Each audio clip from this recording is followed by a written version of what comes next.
नमस्कार बच्चों, GSS बिसरासत maths की क्लास में आप सभी का स्वागत है। हम कर रहे थे प्रश्नावली 6.2 जिसमें हमने 3 सवाल तो कर लिए थे और ये है चौथा सवाल। ठीक है, सवाल कह रहे हैं आकृति में, यानी ये हमें एक आकृति दी हुई है, आकृति में DE समांतर AC। ये जो D और E है ये किसके समांतर है? A और C के। और DF किसके समांतर है? A और E के। ठीक है, सिद्ध करना है हमें। सिद्ध क्या करना है? BF बटा FE बराबर BE बटा EC, BE बटा EC। ठीक है, तो हम कैसे करेंगे? देखो, त्रिभुज ABC में, ये त्रिभुज अपने पास ABC, त्रिभुज ABC में देखो ये वाली जो DE भुजा है ये इसके समांतर है ना। एक बार के लिए भूल जाओ कि ये वाली और ये वाली कोई भुजा है, सिर्फ इतने त्रिभुज को देखो और एक D और E को देखो, भूल जाओ कि ये वाली दो रेखाएं भी इसमें है। ठीक है, तो फिर क्या होगा? समानुपातिक प्रमेय से, क्योंकि ये दोनों समांतर दी हुई है। जब समांतर दी हुई तो इनका अनुपात भी क्या होगा? बराबर, यानी BD बटा AD और BE बटा EC होगा ना। तो इसमें DE समांतर AC, ये तो हमें क्या की हुई है? दी हुई है, तो हमने देख दिया है।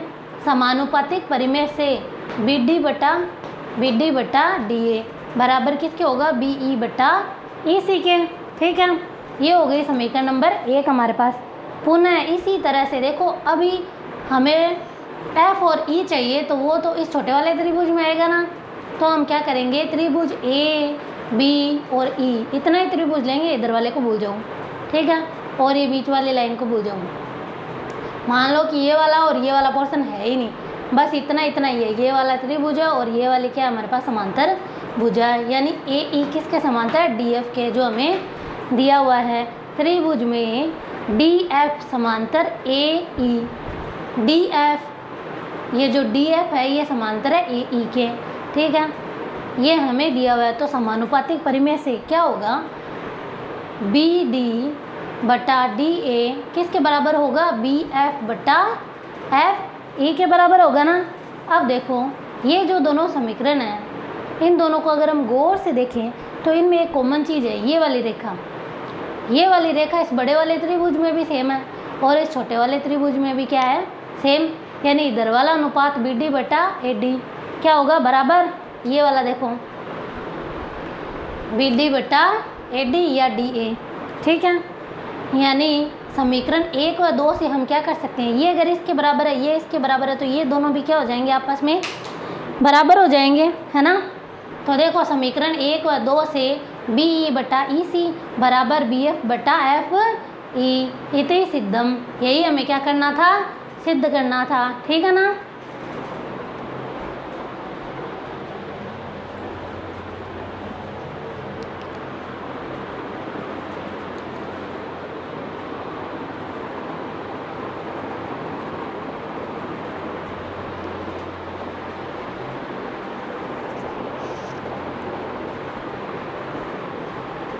अब करते हैं हम इसका अगला सवाल, सवाल नंबर 5। देखो, इसमें हमें एक आकृति दी हुई है PQR और अंदर बनाया है EDF और O, ऐसे एक आकृति।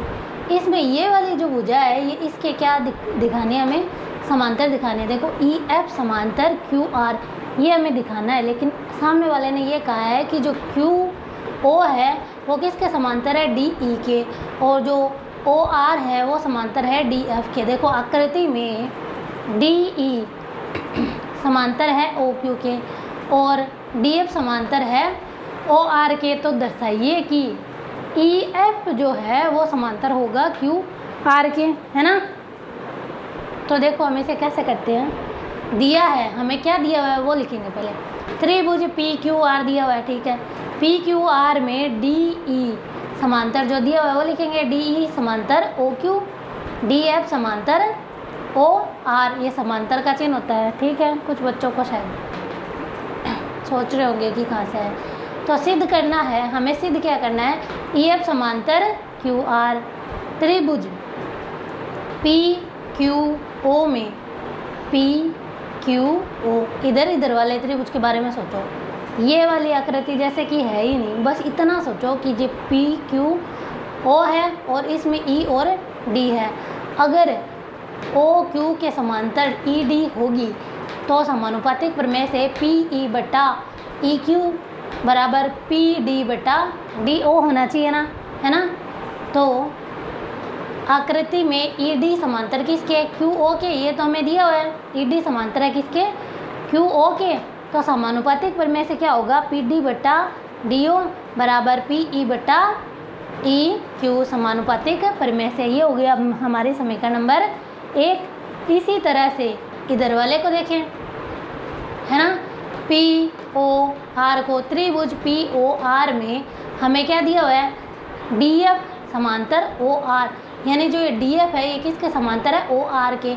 यहाँ भी समानुपातिक प्रमेय लग जाएगी, पी एफ बटा एफ आर बराबर पी डी बटा डी ओ। ठीक है, तो हम कैसे लिखेंगे, पी डी बटा डी ओ बराबर पी एफ बटा एफ आर। समानुपातिक प्रमेय से ये हो गए समीकरण नंबर 2, ये 1। अब इन दोनों समीकरणों को थोड़ा ध्यान से देखो, इन दोनों में कुछ हमें कॉमन मिलेगा, पी डी बटा डी ओ, पी डी बटा डी ओ, ये इसके बराबर है, ये इसके बराबर है, तो ये दोनों भी क्या हो जाएंगे, आपस में बराबर हो जाएंगे ना। तो समीकरण 1 व 2 से हम क्या लिख सकते हैं, पी ई बटा ई क्यू बराबर किसके होगा, पी एफ बटा एफ आर के। अब ध्यान दो कि पी ई बटा ई क्यू समानुपातिक प्रमेय लगेगी यहाँ पे, देखो पी ई बटा ई क्यू, ठीक है, बराबर किसके हैं, पी एफ बटा एफ आर के। यानी ये अगर एक त्रिभुज माने तो अगर, जो कि हमें सिद्ध करना, अगर ई एफ समांतर होता किसके, क्यू आर के, तो हम ऐसे लिखते समानुपातिक प्रमेय में पी ई बटा ई क्यू बराबर पी एफ बटा एफ आर, है ना। लेकिन इस बार क्या हो गया, समानुपातिक प्रमेय का उल्टा हो गया, यानी ये हमारे पास आ गया। तो हमें क्या करना है, समांतर दिखाना है। तो त्रिभुज पी क्यू आर में समानुपातिक प्रमेय से पी ई बटा ई क्यू बराबर पी एफ बटा एफ आर हो, तो जो कि हमने यहाँ निकाल लिया, तो क्या होगा, ये चीज़ तभी मुमकिन है जब ई एफ जो है वो समांतर होगी किसके, क्यू आर के। अगर ये वाली भुजा इस वाली भुजा के समांतर होगी तो ही इसका अनुपात क्या होगा, एक दूसरे के बराबर होगा, है ना। और यही हमें क्या करना था, सिद्ध करना था। बहुत ईजी सा सवाल है, बस इसको देखोगे तो ऐसे लगेगा पता नहीं थोड़ा सा टफ है, पर है नहीं, बहुत ईजी।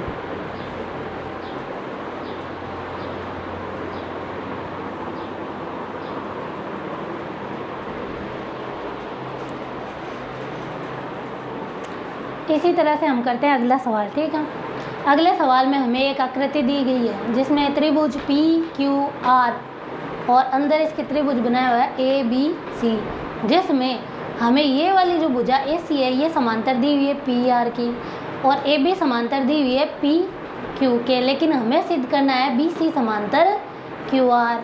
देखो आकृति में क्रमशः ओ पी ओ क्यू और ओ आर पर, देखो O P O Q O R पर बिंदु ए बी और सी इस प्रकार है कि ए बी जो है वो समांतर होगा पी क्यू के और ए सी जो है वो समांतर है पी आर के। ध्यान देना वहाँ पे, जैसे जैसे बोल रही हो ना वहाँ देखो, ए सी समांतर है पी आर, तो हमें दर्शाना है कि जो बी सी है वो किसके समांतर होएगी, क्यू आर के। सॉल्व करें, देखो त्रिभुज पी क्यू आर में, त्रिभुज पी क्यू आर में ए बी सी क्रमशः ओ ए क्रमशः O P O Q O R पर स्थित है, ठीक है, ये हमें दिया हुआ है। और हमें क्या दिया हुआ है, ए बी जो है वो समांतर है पी क्यू के, ए सी पी आर के, ये सारी चीज़ें हमें क्या की हुई है, दी हुई है। हमें सिद्ध क्या करना है, हमें सिद्ध करना है बी सी समांतर है क्यू आर, ठीक है ना। आप लोग ऐसा किया करो, जो निकालना हो उसको एक बार छोड़ दिया करो, जो हमें दिया हुआ है ना उसकी सहायता से कुछ समीकरण निकाल लिया करो, फिर उसमें कुछ ना कुछ कॉमन आएगा, फिर हमारे पास जो सिद्ध करना है वो आ जाएगा। अब देखो पहले वाले में ए बी समांतर पी क्यू, यानी कि ए बी यहाँ है और पी क्यू ये है, यानी कि हमें किसकी ज़रूरत पड़ेगी, छोटे वाले त्रिभुज की। त्रिभुज पी क्यू ओ, त्रिभुज ओ पी क्यू लिख दो चाहे पी क्यू ओ लिख दो, ओ पी क्यू में ए बी समांतर किसके है, पी क्यू के, ये हमें दिया हुआ है, ठीक है ना। जब हमें ऐसी चीज़ दी हुई हो तो समानुपातिक प्रमेय से हम क्या कर सकते हैं, ये वाली इसके अगर समांतर हो तो ओ ए बटा ए पी ओ बी बटा बी क्यू, ऐसे हम लिख सकते हैं ना। ओ ए बटा ए पी बराबर ओ बी बटा बी क्यू, ये हो गई समीकरण नंबर 1। इसी प्रकार त्रिभुज ओ पी आर में, ओ पी आर में, इधर वाले में, ये वाली भी हमें दी हुई है, में हमें दिया हुआ है ए सी समांतर है किसके, पी आर के, ए सी समांतर है पी आर के, तो क्या होगा ओ ए बटा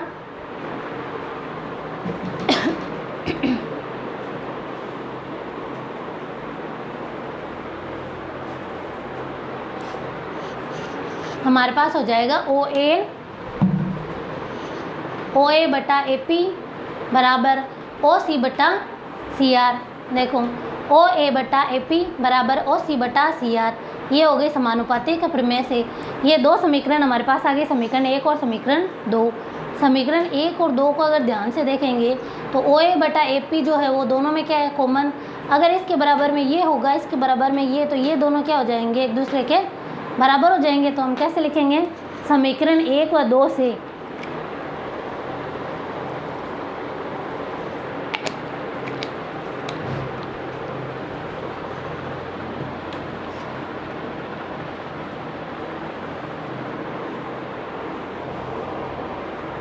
हम लिखेंगे समीकरण 1 व 2 से ओ बी बटा बी क्यू बराबर ओ सी बटा सी आर होगा। अब ध्यान दो कि ओ बी बटा बी क्यू, ओ सी बटा सी आर, ये किस में आ रहे हैं, ये वाले त्रिभुज में आ रहे हैं ना, ओ बी क्यू ओ सी सी आर, है ना।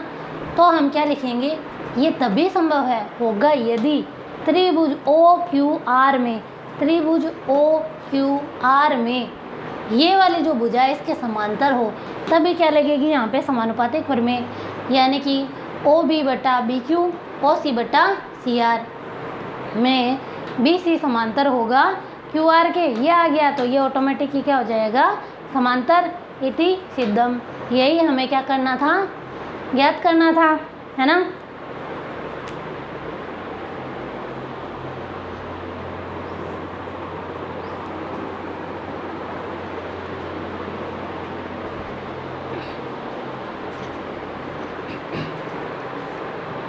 अब हम करते हैं इसका अगला सवाल, ठीक है।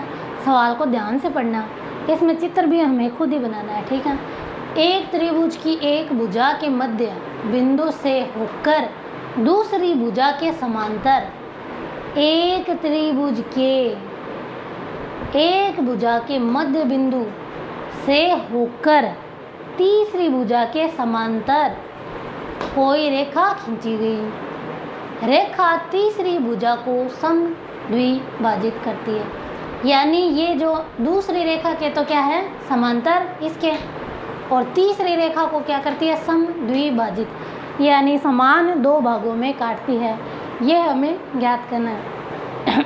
ध्यान दो, हमें दिया त्रिभुज ए बी सी, ठीक है। त्रिभुज ए बी सी में पहली भुजा यानी ए बी के मध्य बिंदु कोई है, यानी ये और ये क्या है, बराबर है। मध्य बिंदु डी से दूसरी भुजा यानी बी सी के समांतर कोई रेखा खींची जाती है, यानी ये रेखा एल खींची जाती है, ठीक है। डी ई एल कोई रेखा है, ठीक है, वो क्या है, बी सी के समांतर, ठीक। इसके आगे ये हमें बोल रहा है अगर ऐसा हो तो ये दोनों बराबर हो, और अगर ये वाली जो रेखा है ये बी सी के समांतर हो, तो हमें ये सिद्ध करना है कि जो ये दोनों, ये रेखा से ई बिंदु पर जब ये ए सी कटेगी तो ए ई बराबर किसके होगी, ई सी के, यानी ये जो ई है ये ए सी का मध्य बिंदु होगा। ये हमें ज्ञात करना है, ठीक है ना। तो अब देखो दिया है त्रिभुज ए बी सी में डी ए बी का मध्य बिंदु, अतः अगर ए बी का मध्य बिंदु डी होगा तो क्या होगा, ए डी बराबर डी बी, ये वाली भुजा इसके बराबर, ए डी बराबर डी बी। बी सी के समांतर रेखा एल, ये जो दूसरी भुजा है इसके समांतर रेखा ही तो ये एल, AC को बिंदु E पर तथा AB को बिंदु D पर प्रतिच्छेद करती है। इस AC को तो कहाँ काटेगी? E पे, और AB को कहाँ काटेगी? D पे। अर्थात DE समांतर किसके है? BC के। सामने वाला हमें पहले ही कह रहा है, देखो समांतर खींची, यानी DE जो है वो समांतर किसकी होएगी? BC के। हमें आराम से हम देख सकते हैं कि ये वाला जो त्रिभुज है इसमें ये भुजा इसकी क्या है? समांतर हमें दी हुई है, तो हम समानुपातिक प्रमेय लगाएंगे। लेकिन हमें क्या करना है? इन दोनों को बराबर सिद्ध करना है, और ये हमारे पास बराबर पहले से ही दिया हुआ है। तो देखो कैसे करते हैं, सिद्ध करना है। EAC का मध्य बिंदु, यानी कि EAC का मध्य बिंदु यानी कि AE बराबर EC हमें निकालना है। लेकिन हमें दिया क्या हुआ है? AD बराबर DB। ये वाली भुजा इसके बराबर दी हुई है ना, AD बराबर DB। ये हमें दिया हुआ है, इसलिए हम बराबर में क्या कोष्ठक में क्या लिख देंगे? दिया हुआ है। अब देखो ये वाला जो AD है इसके भाग में किसको ले जाएंगे हम? DB को। AD बटा DB बराबर, इधर कुछ नहीं बचा। जब कुछ नहीं बचता तो अपने जगह क्या रख के जाता है? ये 1 छोड़ जाता है, ठीक है ना। ये हो गई समीकरण नंबर 1। व त्रिभुज ABC में DE, ये जो DE है ये BC के समांतर है। अगर समांतर है तो समानुपातिक प्रमेय लगेगी, यानी कि AD बटा DB बराबर AE बटा EC होगा। AD बटा DB बराबर AE बटा EC समानुपातिक प्रमेय से। और समीकरण 1 व समीकरण 2 से क्या होगा? देखो समीकरण 1 से AD बटा DB का मान अगर हम इसमें रखेंगे तो AD बटा DB की जगह तो क्या आ जाएगा? 1 आ जाएगा हमारे पास, और इधर क्या बच जाएगा? AE बटा EC बच जाएगा, बराबर में 1 है। अगर इस EC को उधर ले जाके 1 से क्या कर देंगे? हम गुणा कर देंगे, तो हमारे पास क्या आ जाएगा? EC बराबर AE, और AE हमें क्या करना था? सिद्ध करना था। यानी AE किसके बराबर है? EC के। ये तभी होगा जब AC के मध्य बिंदु क्या होगा? E। अतः E क्या है? AC का मध्य बिंदु है, ठीक है। देखो तीसरी भुजा को समद्विभाजित यानी समान 2 भागों में काटती है। तो हमने ये सिद्ध कर दिया कि E जो है वो AC का मध्य बिंदु है, यानी बिंदु E जो है वो रेखा AC को समान 2 भागों में विभाजित करता है। ऊपर वाला और नीचे वाला भाग क्या हो जाएगा? समान हो जाएगा।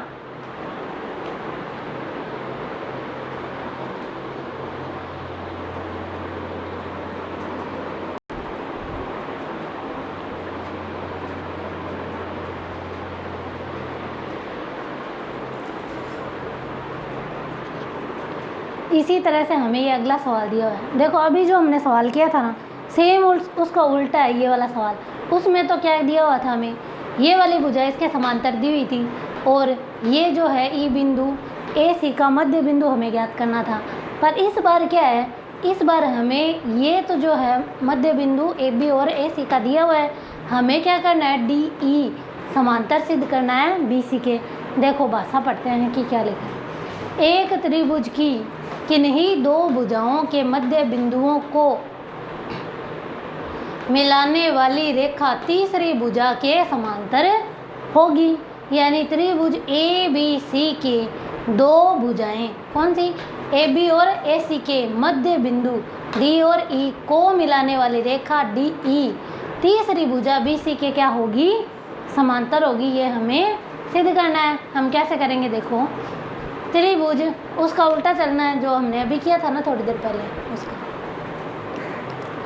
त्रिभुज ABC में D और E क्रमशः AB और AC का मध्य बिंदु है, ठीक है। D तो किसका है? AB का, और E किसका है? AC का। और मध्य बिंदु हो तो क्या होगा? AD बराबर DB और AE बराबर EC, है ना। AD बराबर BD और AE बराबर EC। हमें सिद्ध क्या करना है? हमें सिद्ध करना है DE जो रेखा है वो समांतर होगी किसके? BC के। तो जो D है वो AB का मध्य बिंदु अगर हो तो ये देखो हमें दिया हुआ है AD बराबर DB होगा। देखो अभी थोड़ी देर पहले हमारे पास ऐसा ही कुछ था, हमने क्या किया था? भाग में लेके गए थे ना। अब क्या करेंगे, हम इस डी बी को ए डी के भाग में ले जाएंगे, तो ए डी बटा डी बी बराबर में क्या बच जाएगा, कुछ नहीं है, तो एक। ये हो गई समीकरण नंबर 1। इसी प्रकार इधर वाली भुजा को देखो, ई जो है वो ए सी का क्या है, मध्य बिंदु, यानी ए ई बराबर क्या हो जाएगा, ई सी। ए ई बराबर ई सी, ये ई सी जो है ए ई के भाग में चला जाएगा, तो बराबर में क्या आ जाएगा हमारे पास, 1 आ जाएगा। ये हो गई समीकरण नंबर 2। समीकरण 1 और 2 से देखो इन दोनों में सेम क्या है, ये एक ही लग रहा है मेरे को, तो है ना, एक ही होगा। समीकरण 1 और 2 से क्या होगा, 1 की जगह इसके बराबर में भी 1 है, इसके बराबर में भी 1 है, इसका मतलब ये दोनों क्या होंगे आपस में बराबर, यानी ए डी बटा डी बी बराबर ए ई बटा ई सी होगा। और हमें पता है देखो, ए डी बटा डी बी, ए डी बटा डी बी और ए ई बटा ई सी, ये तभी संभव है जब डी ई क्या हो, बी सी के समांतर, क्योंकि ये क्या बन गई हमारे पास, समानुपातिक प्रमेय बन गई। तो अतः समानुपातिक प्रमेय से अगर ये हो ए डी बटा डी बी बराबर ए ई बटा ई सी, तो क्या होगा, जो डी ई भुजा है, ये वाली भुजा है डी ई, ये किसके समांतर होगी, बी सी के। डी ई समांतर होगी बी सी के, और यही हमें क्या करना था, सिद्ध करना था, है ना। तो हम क्या लिखेंगे, इति सिद्धम, है ना, इजी सा सवाल।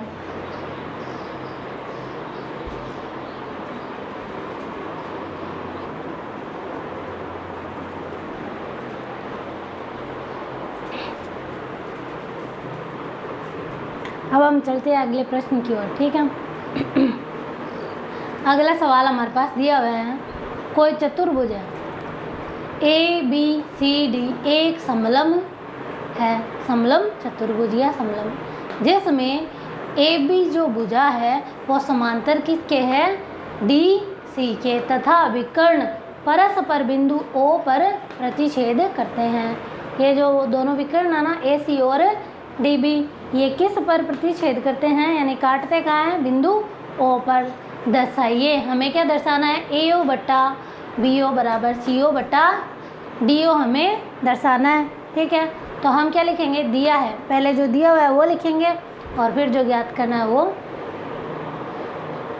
चतुर्भुज ए बी सी डी एक समलंब चतुर्भुज है, ए बी सी डी क्या है, एक समलंब चतुर्भुज, जिसमें ए बी समांतर डी सी, ये तो हमें दिया हुआ है, और विकर्ण ए सी तथा बी डी परस्पर बिंदु ओ पर क्या करते हैं, प्रतिच्छेद करते हैं, यानी काटते हैं। तो सीधा हमें क्या करना है, ए ओ बटा बी ओ बराबर सी ओ बटा डी ओ, है ना। कितना अच्छा साउंड आ रहा है ना यहाँ पे, ए ओ बटा बी ओ बराबर सी ओ बटा डी ओ।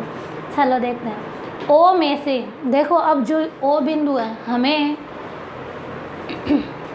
यहाँ पे ओ से गुजरने वाली एफ ओ एक रेखा खींचेंगे ऐसे, डॉट डॉट डॉट, ये लाइन लाइन लंबी जा रही है। इसमें किस तरह से खींचेंगे कि ये जो एफ ओ है ये इसके भी समांतर हो जाए और ए बी के भी समांतर हो जाए, ठीक है। तो ओ में से एफ ओ समांतर डी सी समांतर ए बी खींचने पर एफ ओ एक ऐसी रेखा खींचेंगे जो सी डी तथा ए बी के क्या होगी, समांतर होगी। ये हमने रचना की है अपनी तरफ से, तो आप यहाँ पे नाम लिख सकते हो, रचना, ठीक है। अब देखो, अब एक तो हमारे पास ये वाला त्रिभुज बन गया और एक ये वाला बन गया।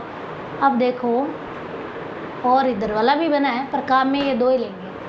त्रिभुज डी ए बी में ध्यान दो, डी ए बी, इस बड़े वाले त्रिभुज में क्या है, जो एफ ओ है वो समांतर किसके है, ए बी के समांतर है ना। देखो ये इधर वाले में, बस इस ऊपर वाले को भूल जाओ और ये लाइन को भूल जाओ, ये वाले में ए बी के समांतर क्या है, एफ ओ।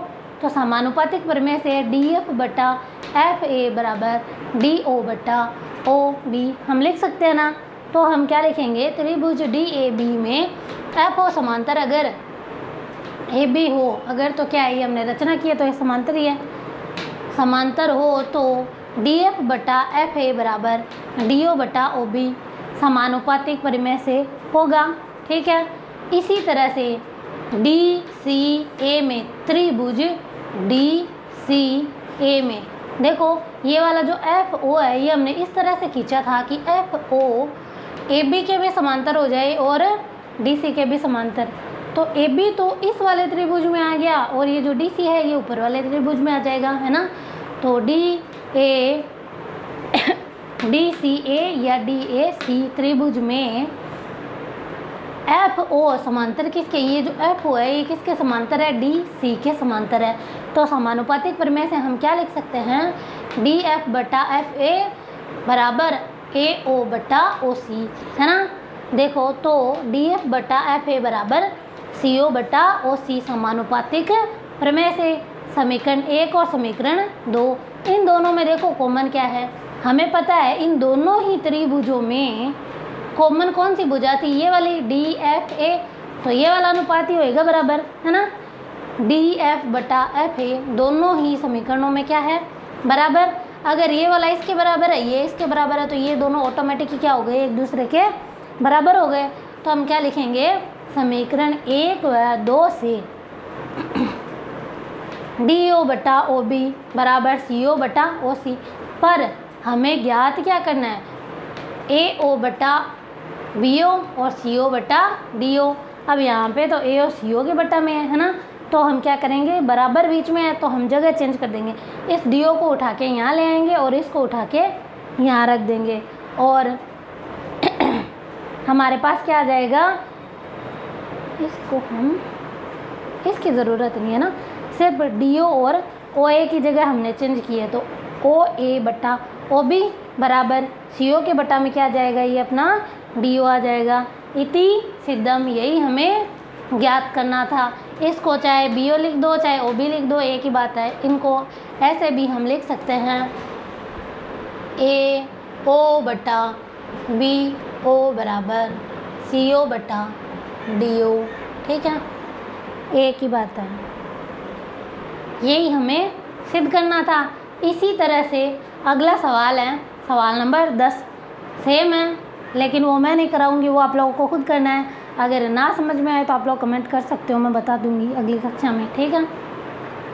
पर मुझे लगता है कि आप लोग कर लोगे, क्योंकि ये इतना कोई टफ नहीं है। बस आप लोगों को ये देखना है कि कॉमन भुजा कौन सी है, कॉमन भुजा के आसपास वाले आपको त्रिभुज लेने हैं, ताकि हम क्या करेंगे, एक दूसरे को समीकरण 1 या 2 से या जितनी भी जैसी भी उसमें समीकरण बनती है उसमें से कॉमन को हटा देंगे और जो हमें ज्ञात करना है वो हमें ज्ञात कर लेंगे, ठीक है। अपना ध्यान रखना सभी बच्चों और अच्छे से पढ़ना, कुछ ना समझ में आए तो पूछ लेना, घबराना मत। और कल हम शुरू करेंगे प्रश्नावली 6.3। अगर 10वां सवाल ना आए तो बोल देना, बता दूंगी पहले वो, उसके बाद हम लोग 6.3 शुरू कर लेंगे। नहीं तो हम कल से करेंगे 6.3, ठीक है।